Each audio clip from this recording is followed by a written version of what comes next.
जय गुरु जी। शुक्राना गुरु जी महाराज का, लख लख शुक्राना। सारी संगत को भी जय गुरु जी। आज की वीडियो गुरु जी की महासमाधि दिवस के बारे में है। मैं आपको गुरु जी की महासमाधि के बारे में बताऊंगी। नई संगत को नहीं पता कि महासमाधि दिवस क्या है, तो आज हम इस टॉपिक पर बात करेंगे। बहुत अच्छी बातें हैं इस वीडियो में, इसलिए वीडियो को लाइक और सब्सक्राइब कर देना और कमेंट में जय गुरु जी ज़रूर लिखना।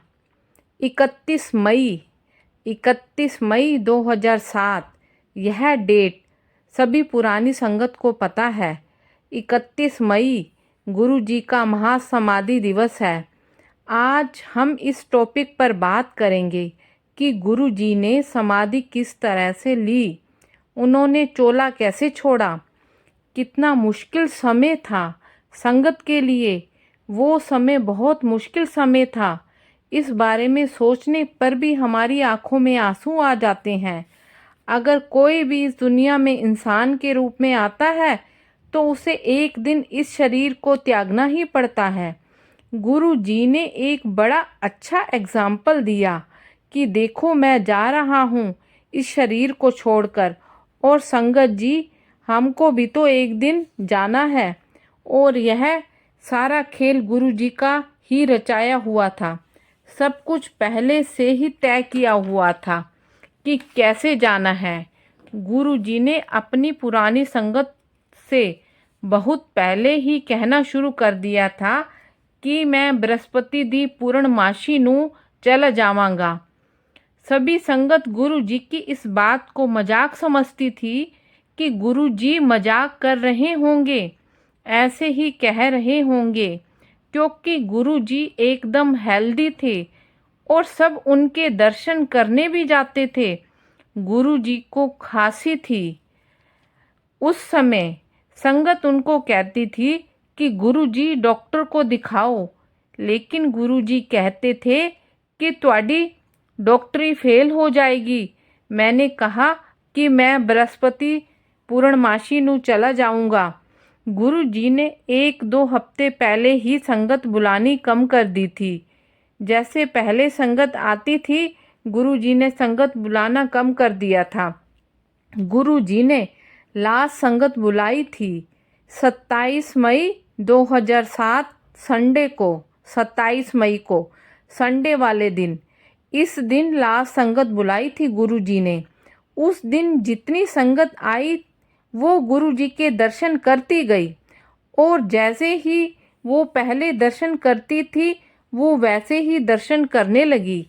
जैसे ही संगत गुरु जी के दर्शन करके हॉल से बाहर निकल रही थी, बाहर निकलते हुए वहाँ सेवादार अंकल थे। उन्होंने आंटी अंकल को कहा कि राम राम करते हुए जाओ। संगत ने पूछा, अंकल ऐसा क्यों? तब सेवादार अंकल ने कहा कि गुरु जी का आदेश है कि राम राम करते हुए ही जाना है। तो सभी संगत ने ऐसे ही किया, क्योंकि यह गुरु जी का आदेश था।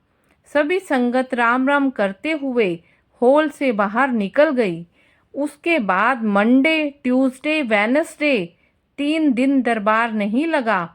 गुरु जी ने संगत नहीं बिठाई। फिर 30 मई 2007 वेडनेसडे संगत के पास कॉल आता है कि गुरु जी समाधि ले रहे हैं, दर्शन करने आ जाओ। ठीक है, संगत चली गई। बहुत सारी संगत को तो समाधि का मतलब ही नहीं पता था कि यह क्या है। संगत को ऐसे लग रहा था कि थोड़े दिन गुरुजी संगत नहीं बिठाएंगे, दरबार नहीं लगाएंगे। संगत को लग रहा था कि गुरुजी कुछ दिन ध्यान में चले जाएंगे, और गुरुजी को यह बात बहुत पहले ही पता थी कि मेरे को कब और कैसे जाना है। वो संगत से कहते थे कि मैं बृहस्पति पूर्णमासी नू चला जाऊंगा। थर्सडे को 31 मई संगत को कॉल आया कि गुरु जी समाधि ले रहे हैं, दर्शन कर लो। तो सब पहुँचे वहाँ पर। तब सबने देखा कि वहाँ पर सबने वाइट कपड़े पहन रखे थे। सब रो रहे थे और सतनाम वाहे गुरु जी का मंत्र चल रहा था। किसी की हिम्मत नहीं हो रही थी कि किसी से भी पूछें क्या हुआ, कैसे हुआ। फिर बेसमेंट से एम्बुलेंस आई कि उसमें एक बॉक्स था शीशे वाला, उसमें गुरुजी लेटे हुए थे। उनकी आंखें बंद थी। फिर स्माइल किया। फिर सारी संगत सोचने लगी कि यह अचानक गुरुजी को क्या हो गया। सब रो रहे थे। सब सोच रहे थे कि कुछ दिन पहले तो गुरुजी ने दरबार लगाया था, तब तो गुरुजी ठीक थे, ये अचानक से कैसे हो गया। सब फोटो भी ले रहे थे। तब किसी को कोई मना नहीं कर रहा था। वो टाइम बहुत ही मुश्किल समय था जब संगत के सामने गुरुजी को ले जाया जा रहा था।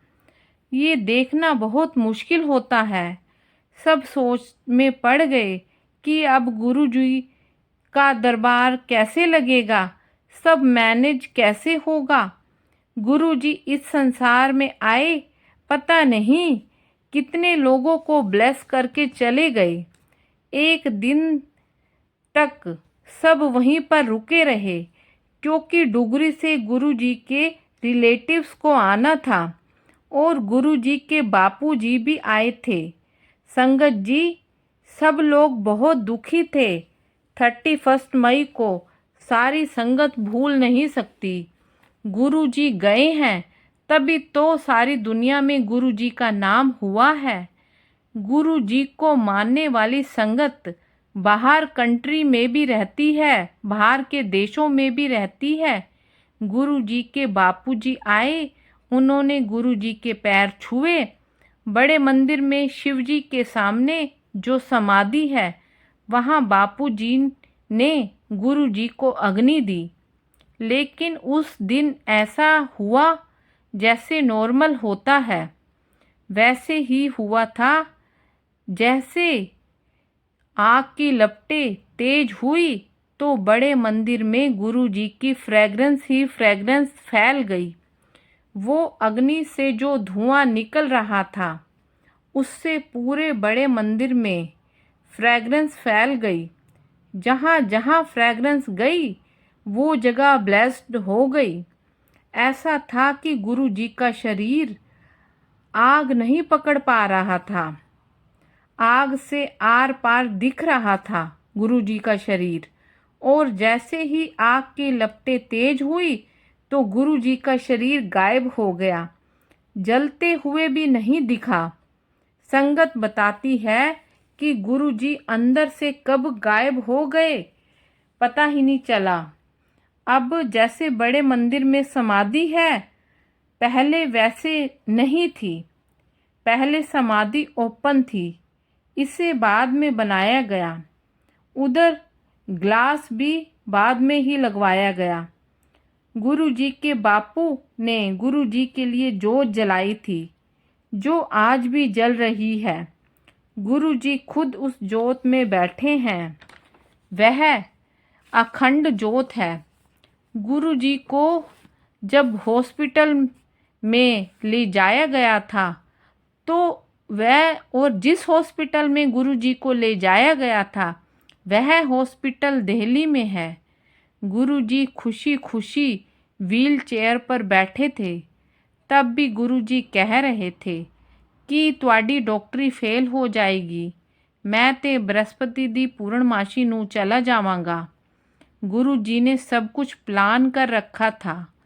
बहुत सारी संगत कहती है कि जब गुरुजी को हॉस्पिटल ले जाया गया था तब सारे पेशेंट को डिस्चार्ज कर दिया गया था।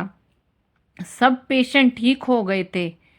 गुरुजी के हॉस्पिटल जाने से सारे पेशेंट डिस्चार्ज हो गए थे और सब ठीक हो गए थे।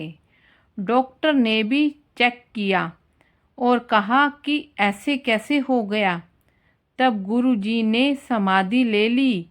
संगत जी, तब संगत डेली बड़े मंदिर जाती, दिया जलाती थी और वहाँ बैठती थी, दर्शन करती थी और संगत डुगरी भी गई थी। डुगरी में दिल्ली से ज़्यादा भीड़ थी। वहाँ गुरु जी के लिए अखंड पाठ चला था। ऐसा नहीं कि गुरु जी चले गए हैं, हम आज भी गुरु जी के दर्शन करते हैं। गुरु जी आज भी हमारे साथ हैं, हमारे दिल में हैं, बड़े मंदिर में है, हमारे घरों में हैं। ऐसा मत सोचना कि गुरु जी चले गए।